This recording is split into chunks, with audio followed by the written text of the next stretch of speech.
Hello friends, आज के video में हम ये जानेंगे कि हम हमारी पेरेंटल एग्रीकल्चर इनकम को हमारी इनकम टैक्स रिटर्न में कैसे दिखाएं जिससे कि हमारे कोई एक्स्ट्रा टैक्स लायबिलिटी नहीं आए।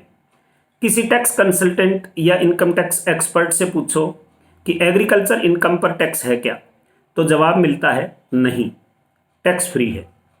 कोई टैक्स कंसल्टेंट तो 2 कदम आगे जाकर कारण भी बता देते हैं कि केंद्र सरकार को संविधान ने यह पावर ही नहीं दी है कि वह एग्रीकल्चर इनकम पर टैक्स लगा सके।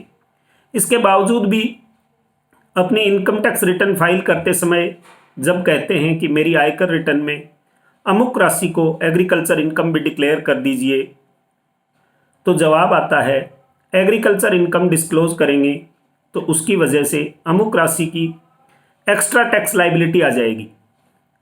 दोस्तों, ये तो एक जादू ही हुआ।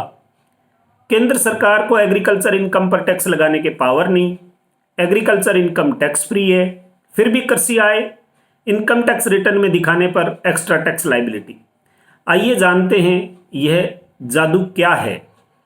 केंद्र सरकार ने इनकम टैक्स रिटर्न में कृषि आय दिखाने वाले टैक्स पेयर्स की दूसरी आय पर एक्स्ट्रा रेट से टैक्स लगाने की एक बैकडोर व्यवस्था कर रखी है। क्या किसी केस में इस एक्स्ट्रा टैक्स लायबिलिटी से बचा भी जा सकता है? हाँ, कुछ मामलों में इस एक्स्ट्रा टैक्स लायबिलिटी से बच सकते हैं। जानते हैं हम हमारी पैतृक कृषि आय को कैसे हमारी आयकर रिटर्न में डिस्क्लोज करें, वो भी बिना एक्स्ट्रा टैक्स लायबिलिटी के। अधिकांश भारतीय परिवारों में पुश्तैनी खेती की जमीन है, उससे कृषि आय भी होती है, लेकिन अधिकांश टैक्स पेयर्स उस कृषि की आय को अपनी रिटर्न में इस डर की वजह से नहीं दिखाते कि उनकी इनकम पर हायर स्लैब में टैक्स लग जाएगा और उनकी इंडिविजुअल टैक्स लायबिलिटी बढ़ जाएगी।